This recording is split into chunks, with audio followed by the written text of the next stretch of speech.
ब्रह्मांड यत्र तत्र सर्वत्र।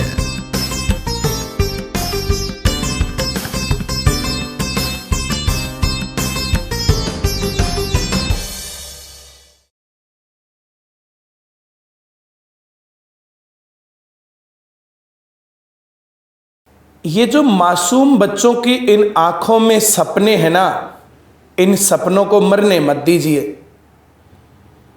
अच्छी पढ़ाई से इनको परवरिश दीजिए, यही तो देश का भविष्य है।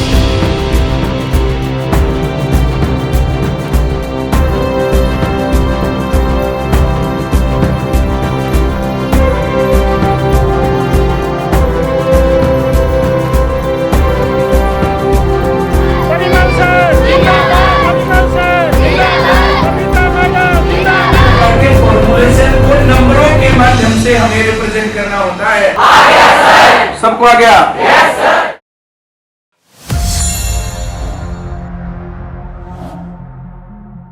सर मैं जो ना जब पढ़ता था स्कूल में, कॉलेज में, तो मुझे पता ही नहीं था कि हम लोग क्या कर सकते हैं लाइफ में, हमारे सामने करियर के क्या ऑप्शंस हैं।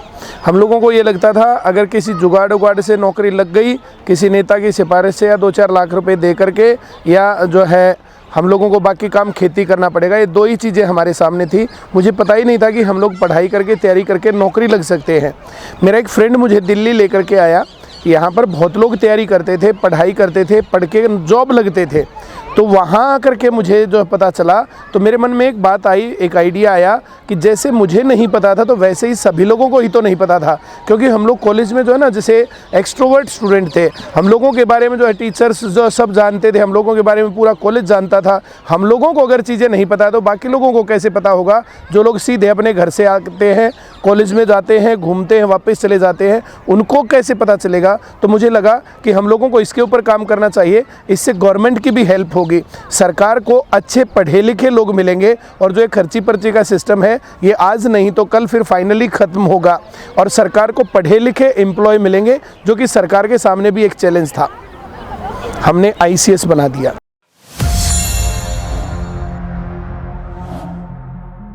सर ICS बेसिकली परिमल का ही विचार है, और जब ICS स्टार्ट किया मैं गवर्नमेंट जॉब में थी। मैं बहुत यंग एज में ही खुद गवर्नमेंट जॉब में चली गई थी और स्कूल में पढ़ाया करती थी। लगभग 10-12 साल मैंने जॉब की। परिमल सर का विचार था कि जॉब में आदमी के लिमिटेशंस हैं, वो एक लिमिट के बच्चों को पढ़ा सकता है। तो जब धीरे धीरे उन्होंने अपना काम स्टेबल किया, बच्चे बढ़ने लगे, इनके ऊपर प्रेशर आने लगा क्योंकि पढ़ाई के सब्जेक्ट्स बहुत ज़्यादा थे। तो फिर हम दोनों ने मिलकर डिसाइड किया कि क्यों ना हम दोनों मिलकर इसी काम में अपने आगे बढ़ें। इस काम में सबसे बड़ी चीज़ ये है कि आप बहुत ज़्यादा बड़ा एक प्लेटफॉर्म अपने लिए भी और स्टूडेंट्स के लिए भी तैयार कर पाते हैं, और इसमें कोई लिमिट नहीं है कि कितने बच्चे हमसे जुड़ जाएंगे। तो ये मुझे फार बेटर लगा। नौकरी में मैं रहती लाइफ लॉन्ग तो शायद मैं पूरा जीवन 1000-10,000 बच्चों को पढ़ा लेती, लेकिन अब जिस प्लेटफॉर्म पे मैं खड़ी हूँ तो मैं इसमें लाखों बच्चों को एक साथ पढ़ा सकती हूँ। बड़ा अच्छा लगता है कि जब आप बहुत सारे बच्चों को, अलग अलग देश के कोने कोने के बच्चे हमारे पास पढ़ रहे हैं। और अब छोटे बच्चों की अगर मैं बात करूँ तो हरियाणा के अलग अलग क्षेत्रों से, कोई हरियाणा के हिसार से, कोई सिरसा से, जींद से, भिवानी से, अम्बाला, पंचकुला और अपना पलवल, महेंद्रगढ़, यहाँ तक के बच्चे आए हुए हैं। तो इसलिए सर बड़ा अच्छा लगता है, और यही एक लॉजिक था कि हम किस तरह से इस प्लेटफॉर्म का यूज़ कर पाएंगे।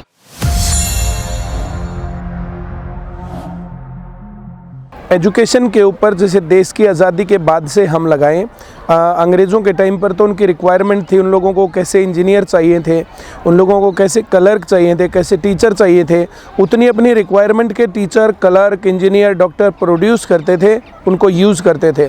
उसके बाद देश आज़ाद होता है। देश आज़ाद होने के बाद भारत में शिक्षा व्यवस्था में सबसे पहली गड़बड़ ये हुई, यहाँ पर UGC के लिए तो काम हुआ, यहाँ पर प्राइमरी एजुकेशन पर काम नहीं हुआ, यहाँ पर मिडिल क्लास के एजुकेशन पर काम नहीं हुआ, सीनियर सेकेंडरी एजुकेशन पर काम नहीं हुआ।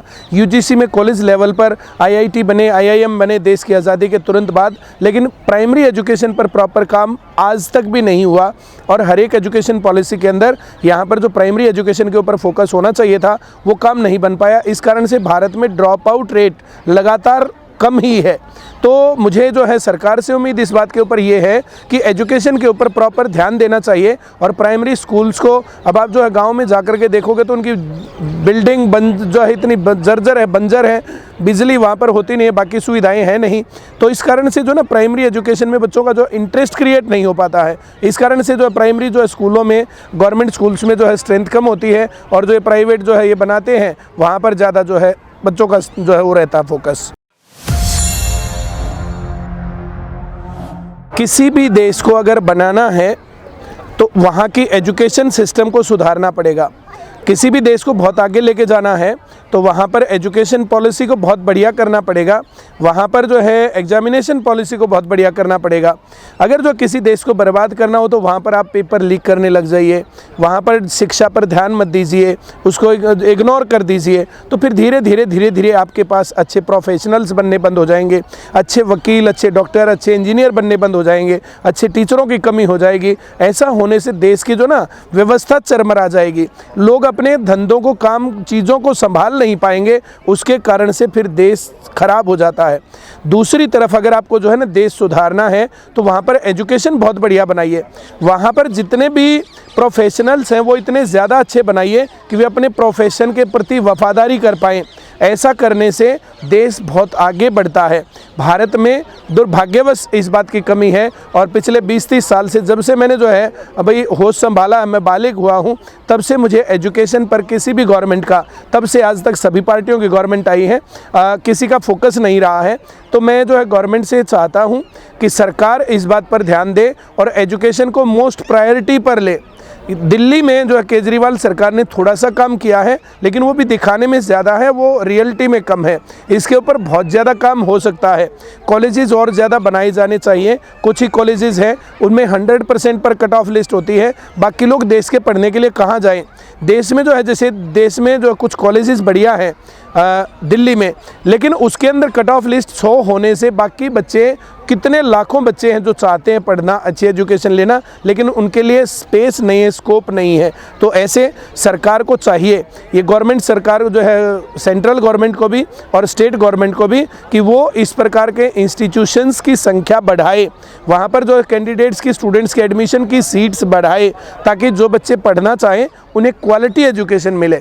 और ये गवर्नमेंट की तरफ से होना चाहिए, फ्री ऑफ कॉस्ट होना चाहिए, सबके लिए इक्वल होना चाहिए। सबके लिए इक्वल अपॉर्चुनिटी होंगी तब जो है देश आगे बढ़ेगा, तब जो है रियलिटी में क्रीम निकल करके ऊपर आगे आएगी।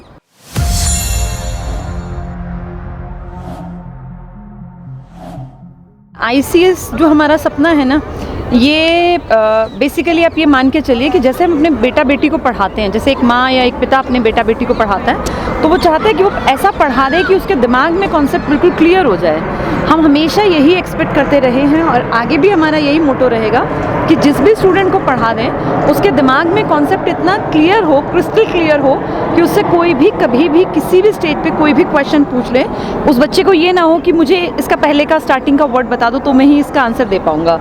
हम शिक्षा को इतना आसान बनाना चाहते हैं कि हर बच्चा ये कहे कि सबसे आसान काम शायद पढ़ाई ही है, पढ़ाई से आसान कुछ नहीं है। और बड़े दुख की बात है कि इंडिया में लगभग स्टूडेंट्स को, चाहे हम गवर्नमेंट स्कूल की बात करें, मैं कॉन्वेंट स्कूल्स की बात करूं, कितने रेप्यूटेड स्कूल्स को देख लीजिए सर, पढ़ाई से लगभग बच्चे भागते हैं। इसका कारण है उनको बेसिक कॉन्सेप्ट समझ में नहीं आते, पढ़ाई उनको बहुत बड़ा भूत लगती है। तो मैं और परिमल सर हम यही चाहते हैं कि बच्चे को सबसे आसान काम ही पढ़ाई लगे, पढ़ाई से वो प्यार करने लगे और उसको लगे कि मुझे पढ़ लिख के कामयाब बनना है, वो सपने देखना स्टार्ट कर दे। ये हमारी इच्छा है।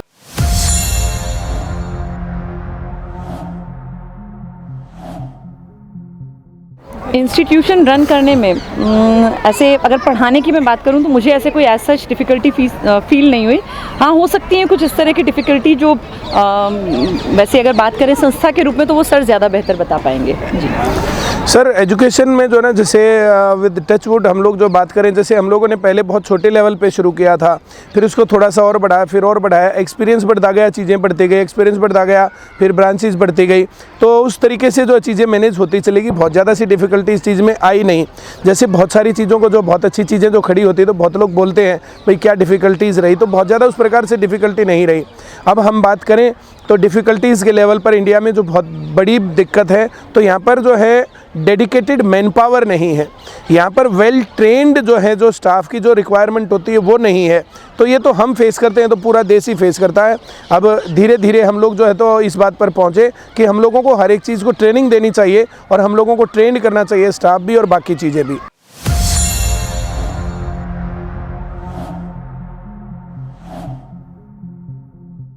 गांव के अंदर है, शहरों के अंदर है, ऐसे बहुत सारे लोग हैं जिनका बैकग्राउंड हिंदी है। तो हम लोगों ने इस बात के लिए है ना, जैसे वे बच्चे जो है जैसे पिछड़े ना, वे पीछे ना रहें, ये फैक्ट है। आईएएस का लेवल देख लीजिए, आईएएस के अंदर जो है अगर 1000 लोग लगते हैं, सेलेक्ट होते हैं, तो 1000 में से 50 से भी कम जो है बहुत बार ऐसा होता है कि हिंदी भाषी होते हैं। तो इस कारण से हम लोग जो है ना, जैसे गांव के क्षेत्रों में जा रहे हैं, दूर दराज के क्षेत्रों में जा रहे हैं, एजुकेशन को हर जगह पर जो हम पहुंचा रहे हैं। तो हम लोगों का मानना ये है कि जैसे सिर्फ हिंदी के कारण लोग ना पिछड़े और सिर्फ जो है वो हिंदी जानते हैं, एकदम से इंग्लिश पर मूव नहीं कर सकते, तो दिक्कत है। तो हम लोगों ने अपने जो सेंटर में पढ़ाई का जो मीडियम रखा है वो बाईलिंगुअल है। हम हिंदी में भी और इंग्लिश में भी दोनों तरीके से एक्सप्लेन करते हैं, ताकि बच्चों को बाद में चल के जो है लैंग्वेज से रिलेटेड प्रॉब्लम ना रहे।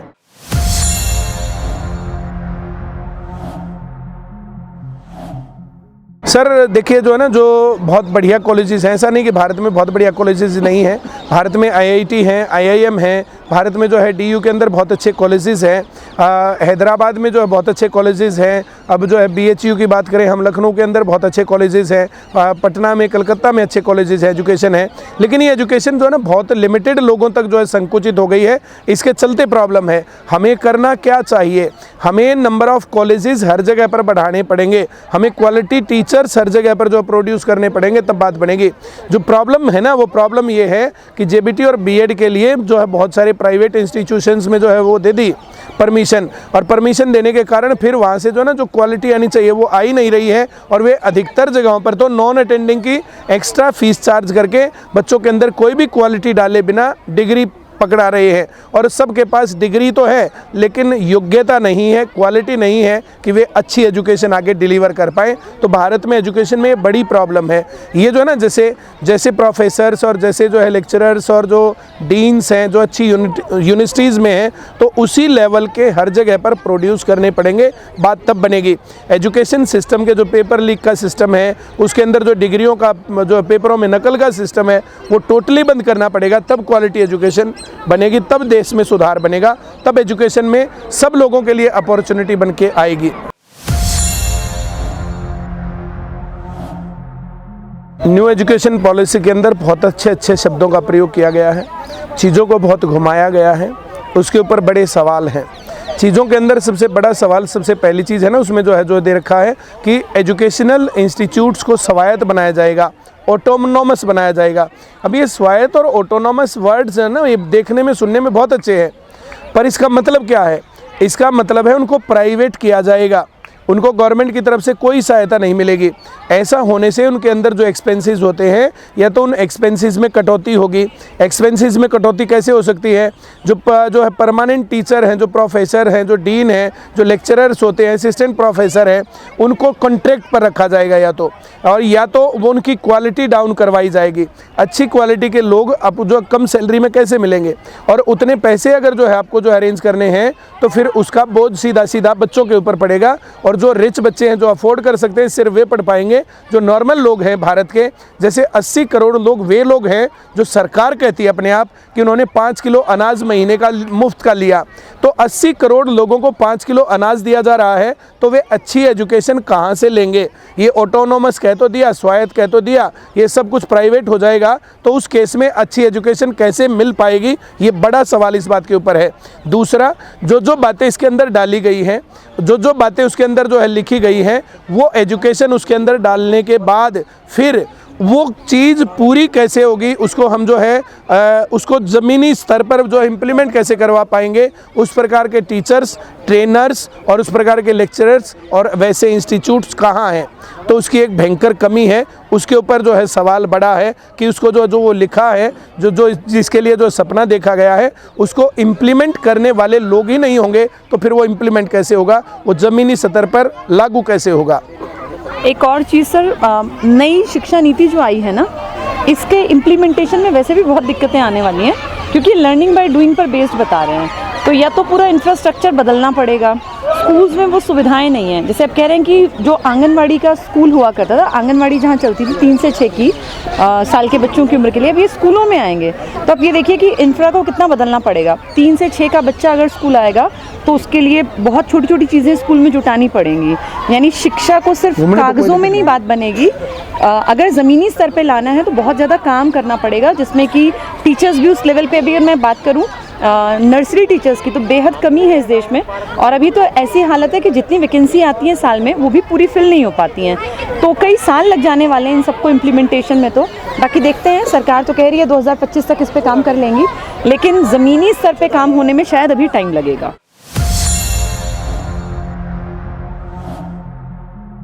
सबसे बड़ी चीज़ तो है, जैसे गवर्नमेंट है, टैक्स लेती है, उनके पास फंड्स होते हैं, सारी चीज़ें होती हैं, तो उन लोगों को चाहिए उनके ऊपर स्पेशल काम किया जाए। जो मिड डे मील योजना थी वो बहुत बढ़िया योजना थी, बहुत लोग स्कूलों तक पहुँचे और उससे कुछ परसेंटेज लोग पढ़े भी होंगे। लेकिन वो जो है ना, जैसे एमपी में एक बार मैं गया हुआ था तो वहाँ पर जो आते हुए हमने लिखा कि जो है जो शब्द थे वहाँ पर, कुपोषण मिटाना है, स्कूल में बच्चा भेजना है। तो स्कूल कुपोषण मिटाने का पर्याय हो जाएगा, ये बेहद गलत, मुझे बहुत गलत लगा। इसके ऊपर काफ़ी बार मैंने बोला भी। तो जो इस प्रकार की चीज़ें ना, वो जो है, जैसे जो मिड डे मील है वो कुपोषण मिटाने का नहीं, वो होना तो उसका मेन जो फोकस होना चाहिए वो जो है एजुकेशन के ऊपर डिपेंड हो। बच्चे एजुकेटेड हों, बच्चे लर्नेड बने और वे सीखें। जब बच्चा सीखेगा तो वो अपने आप जो अपने लाइफ स्तर को बदल सकता है, और ऐसे बदला है। जैसे हम लोग बात करते हैं B.R. अम्बेडकर की, तो डॉक्टर B.R. अम्बेडकर बहुत नीची जाति से था, उसने पढ़ाई के ऊपर बहुत ज़्यादा फोकस किया, अपनी ही नहीं, उसने बहुत लोगों की लाइफ को बदला और भारत का संविधान उसने लिखा। हम बात करें डॉक्टर APJ अब्दुल कलाम की, तो कौन उनकी काबिलियत को नहीं जानता है। तो वो बेहद गरीब आदमी थे, और बेहद गरीब आदमी होने के बावजूद उसने जो पढ़ाई के ऊपर थोड़े से दिनों तक उनके घर वालों ने गहने तक भी बेच करके उनकी फ़ीस भरी, और उसके बाद फिर उन्होंने जो है स्कॉलरशिप के ऊपर एजुकेशन लेकर के और कितना बड़ा मुकाम हासिल किया, missile man of India, president के लेवल तक पहुँचे। तो एक बहुत नॉर्मल आदमी एजुकेशन से कहाँ पहुँच सकता है। तो ये दोनों बातें उसके अंदर हैं। सब लोग इतने टैलेंटेड नहीं होते हैं, सब लोगों के अंदर इतना कैलिबर नहीं होता है, लेकिन पढ़ाई लिखाई करके लोग अपनी आजीविका भी नहीं कमा पाए, मैं ऐसा भी नहीं मानता हूँ। तो गरीब आदमी, उनको या तो सरकार जो है काम करे, और नहीं तो फिर जो है ना, भारत में इतनी अपॉर्चुनिटी है, पहले छोटी अपॉर्चुनिटी ले, काम करते हुए पढ़ाई करता रहे और वो आगे बढ़ सकता है। हर एक आदमी आगे ज़रूर बढ़ सकता है भारत में। देखिए सर, ICS जो हमने शुरू किया था, तो ICS शुरू किया था हम लोगों ने सरकारी नौकरी की तैयारी करवाने के लिए। बहुत सारे बच्चे थे जिनके पास कोई रास्ता नहीं था, तो वे बच्चे तैयारी करने के लिए हमारे पास आते थे, मेहनत करते थे। जो मेहनत कर गया वही पढ़ गया, जॉब लग गया। आज भी हम इस बात को बोलते हैं कि जो हमारी क्लास में पढ़ते हुए 3 से 4 घंटे की क्लास रेगुलर लेता है, 3 से 4 घंटे होमवर्क जो है रेगुलर करता है, और फिर घर पे जाकर जो ऐप बना रखा हम लोगों ने, ऐप के ऊपर टेस्ट देता है, तो जो ये काम करता है, तो कोई भी स्टूडेंट है तो वो हमारे पास पढ़ के आज भी जॉब लगता है, पहले भी जॉब लगता था। तो ICS जो है जैसे लगातार फ्लोरिश इसलिए ही करता रहा क्योंकि इस प्रकार की चीज़ों के ऊपर हमने फोकस किया। गवर्नमेंट की पॉलिसी क्या है, गवर्नमेंट के जो है लूप होल्स क्या हैं, बाकी चीज़ें क्या हैं, तो हम स्टूडेंट्स को ये गाइड करते थे, और स्टूडेंट्स को हम लोगों ने अपने एक्सपीरियंस के आधार पर गाइड किया। उन्होंने जितनी बातें मानी तो वे लोग जो है आज कामयाब भी हैं। धीरे धीरे लेकिन जो है ना, बच्चों के मन में जो है एक अनरेस्ट सा आने लग गया। बहुत बच्चे आकर के बोलने लग गए कि सर, आप जैसे टीचर्स की बेहद कमी है स्कूली लेवल पर, तो स्कूल में हम लोगों को अगर आप जैसे टीचर मिलते तो हम जो है कुछ और होते। हम लोगों को जो है जो बेस अगर जो शुरुआत से ही बढ़िया बनता तो फिर हमारी बात कुछ और बनती।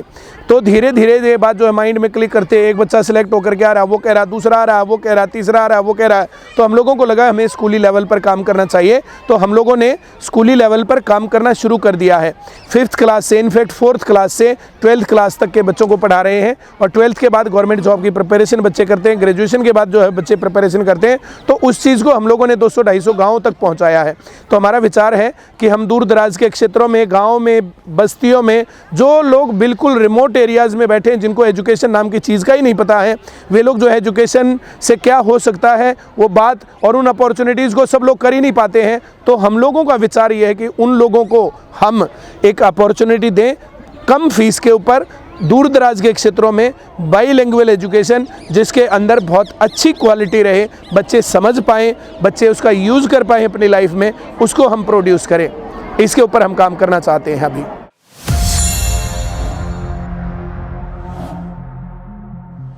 गवर्नमेंट ने सर जो है इस प्रकार से ना कभी अप्रोच किया और ना कभी सपोर्ट किया, बल्कि हम लोग तो जो है ना एजुकेशन के नाम पर बच्चों से 5-6 हज़ार रुपये एक साल की फ़ीस लेते हैं। उस फीस में से भी जो है जो एजुकेशन की फ़ीस है, जो इतनी बेहद गरीब लोग हैं बेहद कम फीस लेते हैं, उसमें से भी 18% GST और 30-33-35% तक जो उसमें इनकम टैक्स जाता है। तो लगभग 50% तो जो है जो हिस्सा फीस का होता है वो गवर्नमेंट के टैक्स में ही जाता है। और कम से कम गवर्नमेंट जो है इतना तो कर दे। हम लोगों ने बहुत बार जो है रिक्वेस्ट करी कि जो बच्चे गरीब हैं उनके आने जाने की बसों में फ्री सुविधाएं दे दें, तो वो सुविधाएं कभी नहीं दी गई। उस प्रकार से उस टैक्स के ऊपर रिबेट कभी नहीं हुई। तो कम से कम जैसे एजुकेशन प्रोफेशनल है और बहुत ज़्यादा जो है उसके अंदर जो प्रॉफिट मोटिव के साथ जो चीज़ें चलती हैं, तो वहाँ पर जो है क्या होता है कि वहाँ पर जो लाखों रुपए फीस ले रहे हैं तो वहाँ पर टैक्स बनता है। लेकिन जहाँ पर 5,000 रुपये, 6,000 रुपये, 10,000 रुपये एक साल की फ़ीस है, तो अब महीने में कितनी फ़ीस है उसके ऊपर भी टैक्स का बर्डन होता है। तो क्या होता है फिर वो फाइनली तो बर्डन उन गरीब स्टूडेंट्स के ऊपर ही जाता है। तो इस प्रकार से जो गवर्नमेंट को चाहिए कि वे लोग जो है जैसे एजुकेशन को टैक्स फ्री करें, चाहे किसी भी प्रकार की एजुकेशन, अगर एजुकेशन है तो एजुकेशन टैक्स फ्री हो। दूसरा, एजुकेशन के ऊपर ये जो सपोर्ट दे दिया जाना चाहिए, जो बच्चे पढ़ने आ रहे हैं, जो कुछ भी कर रहे हैं, तो उनको अगर जो ये फैसिलिटीज़ दे दी जाए तो गवर्नमेंट जो है ये कम से कम हेल्प कर सकती है। उसके अलावा फिर जो है गवर्नमेंट जो है इस चीज़ को एक्सपेंड करने में बाकी चीज़ों में भी सपोर्ट कर सकती है। वैसा किया नहीं आज तक गवर्नमेंट ने। सर जो है ना जो बच्चे हैं ना, ये बच्चे जो है लाल किला जो है देखा कभी है नहीं, वो फ़ोटो देखते रहते हैं।